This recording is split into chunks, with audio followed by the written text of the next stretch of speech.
فرمان الہی ہے۔ ترجمہ: اور اللہ نے آدم علیہ السلام کو تمام اشیاء کے نام سکھا دیے، پھر ان چیزوں کو فرشتوں کے سامنے پیش کیا۔ وہ فرمایا کہ مجھے ان چیزوں کے نام بتاؤ اگر تم سچے ہو۔ ان سب نے کہا، اے اللہ، آپ کی ذات ہر عیب سے پاک ہے، ہمیں تو صرف اتنا ہی علم ہے جتنا آپ نے ہمیں سکھایا ہے، بے شک آپ کامل علم رکھنے حکمت والے ہیں۔ اللہ نے فرمایا کہ اے آدم، انہیں فرشتوں کو ان چیزوں کے نام بتاؤ۔ جب آدم علیہ السلام نے انہیں ان چیزوں کے نام بتا دیے تو اللہ تعالیٰ نے فرمایا کہ کیا میں نے تم سے نہیں کہا تھا کہ میں ہی زمین و آسمان کا غیب چھپی ہوئی باتیں جانتا ہوں، اور میں جانتا ہوں کہ جو کچھ تم ظاہر کر رہے ہو اور جو کچھ چھپا رہے ہو۔ سورۃ البقرہ آیت 31 تا 33۔ حضرت آدم علیہ السلام کی پیدائش اور جنت میں رہنے کا حکم۔ حضرت حوا علیہ السلام کی پیدائش سے پہلے حضرت آدم علیہ السلام اکیلے تھے، ان کا کوئی ہم جنس نہیں تھا۔ اللہ سبحانہ و تعالیٰ نے ان کی دلجوئی اور تسکین کے لیے انہی کے جسم میں سے بائیں طرف کی چھوٹی پسلی سے حضرت حوا علیہ السلام کو پیدا فرمایا اور ان کی بیوی بنا کر انہیں جنت میں رہنے کا حکم دیا۔ فرمان الہی ہے۔ ترجمہ: وہی اللہ ہے جس نے تمہیں ایک جان آدم علیہ السلام سے پیدا کیا اور اسی سے اس کی بیوی پیدا کی تاکہ وہ اس بیوی سے سکون حاصل کرے۔ سورۃ الاعراف آیت 199۔ ہم نے کہا، اے آدم، آپ اور آپ کی بیوی حوا جنت میں رہو۔ سورۃ البقرہ آیت 35۔ حدیث رسول اکرم صلی اللہ علیہ وسلم: عورتوں سے حسن سلوک سے پیش آؤ کیونکہ وہ ٹیڑھی پسلی سے پیدا کی گئی ہے، اگر تم اس پسلی کو سیدھا کرنا چاہو گے تو اسے توڑ بیٹھو گے۔ صحیح بخاری، صحیح مسلم، عن ابی ہریرہ رضی اللہ عنہ۔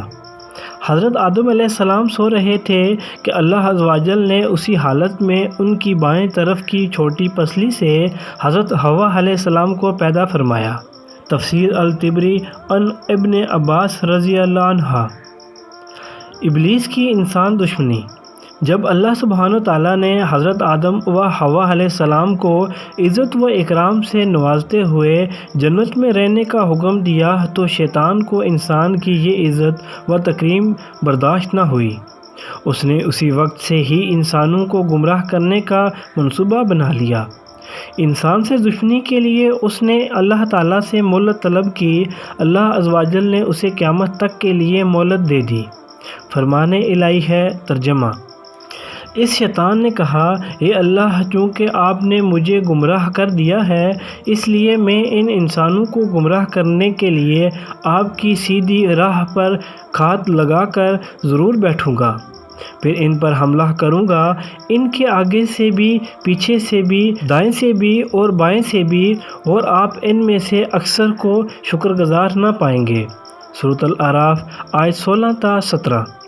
ابلیس نے کہا، اے اللہ، اب جب کہ آپ نے اس شخص آدم علیہ السلام کو مجھ پر فضیلت دے ہی دی ہے تو مجھے قیامت کے دن تک مہلت دے دیجیے، میں اس کی اولاد میں سے چند لوگوں کے علاوہ سب کو ضرور اپنے قابو میں کر لوں گا۔ سورۃ بنی اسرائیل آیت 62۔ ابلیس نے کہا، اے میرے رب، مجھے اس دن تک مہلت دے دیجیے جب لوگ دوبارہ اٹھائے جائیں گے۔ اللہ نے فرمایا، تجھے مہلت دی جاتی ہے اس دن تک جس کا وقت معلوم مقرر ہے۔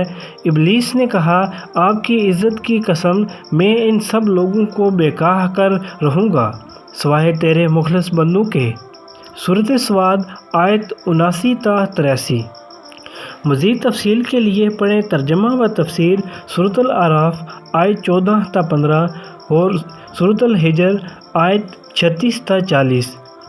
رسول اکرم صلی اللہ علیہ وسلم نے فرمایا، یقین مانو شیطان آدم علیہ السلام کی اولاد کو گمراہ کرنے کے لیے اسلام کی راہ پر بیٹھا ہوا ان کے دلوں میں یہ وسوسہ ڈالتا ہے کہ افسوس، تم اپنے باپ دادا کا دین چھوڑ کر مسلمان ہو رہے ہو۔